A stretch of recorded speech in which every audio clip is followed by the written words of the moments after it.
दिल्ली में धरने के बाद होगा जम्मू कश्मीर के कैबिनेट में उथल पुथल। किसकी छिनेगी कुर्सी, किसको मिलेगा ताज, ये सस्पेंस बना रहेगा। उमर ने दिया इशारा, होगा बदलाव और विस्तार। Jammu Kashmir cabinet reshuffle expansion की ओर। क्या लगता है आपको, कौन रूठेगा और किसके चांदी होगी?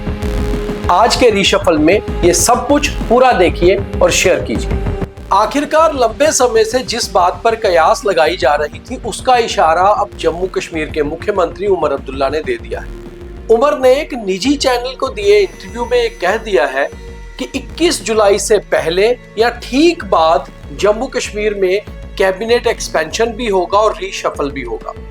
दरअसल 21 जुलाई को पार्लियामेंट का मॉनसून सत्र शुरू हो रहा है और ऐसे में नेशनल कॉन्फ्रेंस दिल्ली में धरना देगी स्टेटहुड की मांग को लेकर। नेशनल कॉन्फ्रेंस लगातार ये कहती आ रही है कि अब दिल्ली कूच करना होगा, क्योंकि स्टेटहुड की मांग को अब नेशनल लेवल पर उठाना जरूरी है। और उमर अब्दुल्ला ने साफ किया था कि जुलाई में या अगस्त में ये धरना दिया जाएगा।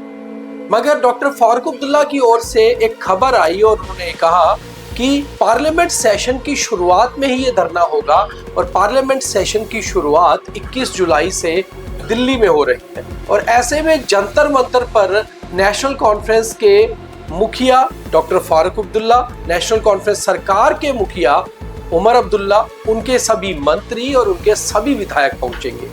और उमर अब्दुल्ला नहीं चाहते कि जब ये धरना दिया जाए उनके कुछ विधायक मंत्री वहां से मिसिंग हो, उसमें ना शामिल हो। और उन्हें लगता है कि शायद अगर कुछ लोगों की कैबिनेट रीशफल में कुर्सी जाती है, शायद कुछ नए चेहरे आते हैं तो नाराजगी जाहिर हो सकती है। इसलिए शायद मुख्यमंत्री और पार्टी के सदर यानी कि पार्टी के मुखिया और उनके पिता डॉक्टर फारूक अब्दुल्ला ने यह फैसला किया है कि 21 जुलाई के बाद, तुरंत बाद कैबिनेट रीशफल होगा। तुरंत बाद का मतलब यह है कि उमर अब्दुल्ला ने अपने बयान में यह भी कहा है कि 21 जुलाई के आसपास कैबिनेट रीशफल हो सकता है, यानी कि पहले भी और बाद में भी।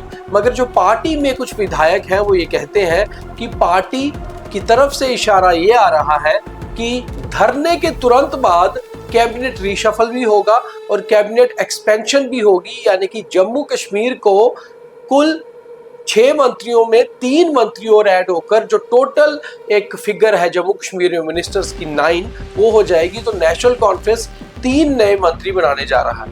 कांग्रेस ने पहले ही साफ कर दिया है कि वो जब तक स्टेटहुड नहीं आती तब तक कैबिनेट बर्थ या फिर मिनिस्ट्रियल बर्थ नहीं लेगी। ऐसे में इंडिपेंडेंट्स को पहले ही एक मिनिस्ट्रियल बर्थ सतीश शर्मा के रूप में दी गई है। क्या सतीश शर्मा की कुर्सी जाएगी? क्या उनकी जगह कोई दूसरे निर्दलीय आएंगे? क्या नेशनल कॉन्फ्रेंस पूरे 9 के 9 मंत्री अपने कोटा से बनाएगी? ये सारा कुछ देखना बहुत अहम होगा। और इस सारी चीजों को लेकर ही अब 2 जुलाई से लेकर 21 जुलाई तक इस 19 दिनों में चिंतन मंथन का दौर शुरू हो जाएगा, बैठकों का दौर शुरू हो जाएगा। बहुत सारे विधायक मुख्यमंत्री उमर अब्दुल्ला और डॉक्टर फारूक अब्दुल्ला के संपर्क में तो हैं। अब लगातार 1-to-1 बैठकें भी शुरू हो जाएंगी, लॉबीज भी जो है बननी शुरू हो जाएंगे, क्योंकि हर किसी को चाहिए कि कैबिनेट बर्थ मिले।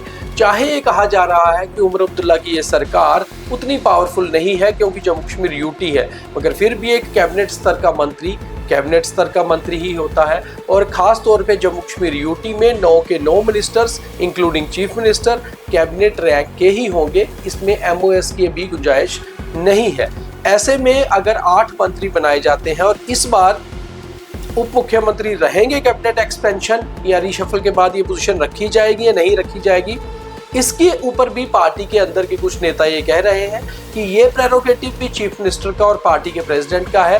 तो इसलिए उमर अब्दुल्ला सरकार बनने के करीबन 2.25 साल बाद जिस तरह का ये कैबिनेट रीशफल या एक्सपेंशन होने जा रहा है, ये एक बड़ी खबर जम्मू कश्मीर के लिए तो है ही है, खास तौर पे नेशनल कॉन्फ्रेंस के सभी विधायकों और नेताओं के लिए है। क्योंकि जम्मू कश्मीर में नए मंत्री कौन होंगे, जो पिछले मंत्री हैं वो मंत्री उन्हीं पोजीशंस पर रहेंगे या नहीं रहेंगे, उनकी कुर्सी छिनेगी या कुर्सी उनको मिलती रहेगी, ये बड़ा इंपॉर्टेंट है। फिर अगर वो मिनिस्टर रहेंगे तो क्या उनके पोर्टफोलियोज चेंज होंगे या उनके पोर्टफोलियो कम होंगे, उनके विभाग ज्यादा बढ़ाए जाएंगे, कम किए जाएंगे, ये सारा कुछ बड़ा इंपॉर्टेंट है।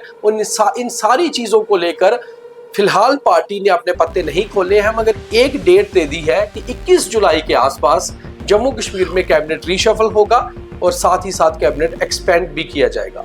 अब दूसरी बात यह है धरने को लेकर, पार्टी का फोकस धरने के ऊपर इसलिए है क्योंकि पहली बार नेशनल कॉन्फ्रेंस अपनी सरकार बनाने के बाद और खास तौर पे जब से जम्मू कश्मीर का स्टेटहुड 5 अगस्त 2019 को गया था, उसके बाद से लेकर दिल्ली कूच करने वाली है और ऐसे दौर पे करने वाली है जब जम्मू कश्मीर में उनकी सरकार है मेजॉरिटी वाली। ऐसे में दिल्ली जाकर धरना देना, स्टेटहुड की मांग करना, जंतर मंतर पे ये प्रदर्शन करना केवल ये जतलाना नहीं है कि हमें स्टेटहुड चाहिए, बल्कि ये बताना भी है कि नेशनल कॉन्फ्रेंस को तोड़ने की जो कोशिश ऑपोजिशन बीजेपी कर रही है, जिस तरह के आरोप लगते रहे हैं, दरअसल वो कोशिश भी नाकाम है और नेशनल कॉन्फ्रेंस एकजुट है। तो एक तीर से दो निशाना करना चाहती है नेशनल कॉन्फ्रेंस। एक तो ये कि स्टेटहुड की मांग को लेकर वो दिल्ली कूच करना चाहते हैं, दूसरा उनका कहना है कि उनके सभी विधायक और उनके सभी सांसद उनके साथ हैं और उसको लेकर कैबिनेट एक्सपेंशन और रीशफल बीच में ना आ जाए, इसलिए 21 जुलाई को धरना होगा और उसके तुरंत बाद कैबिनेट रीशफल होगा। आपको क्या लगता है नेशनल कॉन्फ्रेंस में कौन कौन नया मंत्री बन सकता है, किस किस की कुर्सी छिन सकती है? कमेंट करके भी बताइए और इसे लाइक, फॉलो, शेयर भी करिए।